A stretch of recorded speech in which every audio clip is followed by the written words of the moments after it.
নমস্কার, ঘোড়ায়ের ক্যামেরাতে আবার একটা নতুন আপডেট নিয়ে এলাম। তো যে কোনো সরকারি প্রজেক্টগুলোতে দেখবেন যখন অনলাইন ফর্ম ফিল আপ করবেন, তো ফটোটা মাস্ট আপলোড করতে বলে, হয় ভোটার কার্ড বা আধার কার্ড। তো সেই আধার কার্ড বা ভোটার কার্ড যখন ফটোটা আপলোড করতে যান, তো আপনার ফোনে যে ছবিটা থাকে সেটার হয়তো এমবি অনেকটা বেশি থাকে, ঠিক আছে।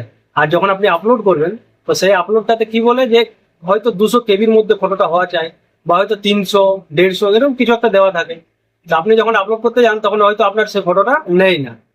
তাহলে সেটার জন্য আপনাকে কি করতে হবে, সেটারে আজ আমি দেখাবো, লাইভ দেখাবো। মাত্র কিছু সেকেন্ডে সেই এমবি থেকে আপনি ফটোটাকে কেবিতে কনভার্ট করতে পারবেন, মাত্র কিছু সেকেন্ডের মধ্যে। সেটা আমি লাইভ করে দেখাচ্ছি, আপনিও দেখে নিন। আর তারপরে আপনিও সেইভাবেই যখন কোনো অনলাইন ফর্ম ফিল আপ করবেন, তো সেইভাবেই এমবি থেকে কেবিতে কনভার্ট করে আর ফটোটা আপলোড করবেন, ঠিক আছে। তো চলুন দেরি না করে আর দেখুন। আর ভিডিওটি যদি ভালো লেগে থাকে তাহলে প্রচণ্ড পরিমাণে শেয়ার করবেন, লাইক করবেন, কমেন্ট করবেন। তো আমার এই যে ফটোটা রয়েছে, এই ফটোটার দেখুন আমি দেখাচ্ছি, এটার যে এমবি রয়েছে দেখুন 1.5 এমবি রয়েছে, 1.5 এমবি। তো এমবি থেকে ফটোটাকে আমি কেবিতে কনভার্ট করব, কিভাবে করব তো চলুন দেখিয়ে দিচ্ছি। নিজে গুগলে প্রথমে চলে যাবেন, গুগলে গেলেন, গুগলে গিয়ে লিখতে হবে যে এমবি থেকে কেবি কনভার্টার, এমবি থেকে কেবি কনভার্টার, এটা লিখে আর সার্চ করবেন। সার্চ করার পর দেখুন এই যে P17 ইমেজ টুল যেটা রয়েছে সেটাতে ঢুকবেন। সেটাতে ঢুকলেই আপনার এরকম একটা আসবে। এখান থেকে দেখুন সিলেক্ট ইমেজ রয়েছে, সেই ফটোটা যে আগের ফটোটা যেটা দেখালাম এমবিতে ছিল, সেই এমবির ফটোটা আমি সিলেক্ট করে নেব। সিলেক্ট করে ডান করব। এবার এখানে দেখুন সাইজ দেওয়া আছে, আপনি কত করতে চান, 100 200 300 যত করবেন ততর মধ্যেই হবে, ঠিক আছে। এখানে যদি আপনি 200 লিখবেন তো 200 কেবি হবে, এখানে যদি 100 লিখবেন তো 100 কেবি হবে।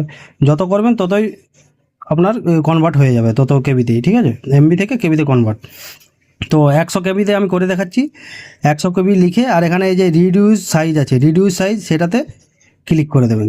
সেটাতে ক্লিক করে দিলে দেখুন ফটোটা রেডি হয়ে যাবে, আপনার কেবিতে হয়ে যাবে। দেখুন 99 কেবি হয়ে গেছে, হয়ে গেল। আবার নিচে ডাউনলোড অপশান রয়েছে, সেই ডাউনলোড অপশানে ডাউনলোড করে নেবেন, তাহলে আপনার ডাউনলোডও হয়ে গেল।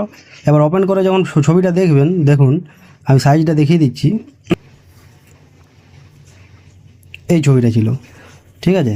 এটা আপনার দেখুন 102 কেবিতে হয়ে গেছে, 102 কেবিতে হয়ে গেল।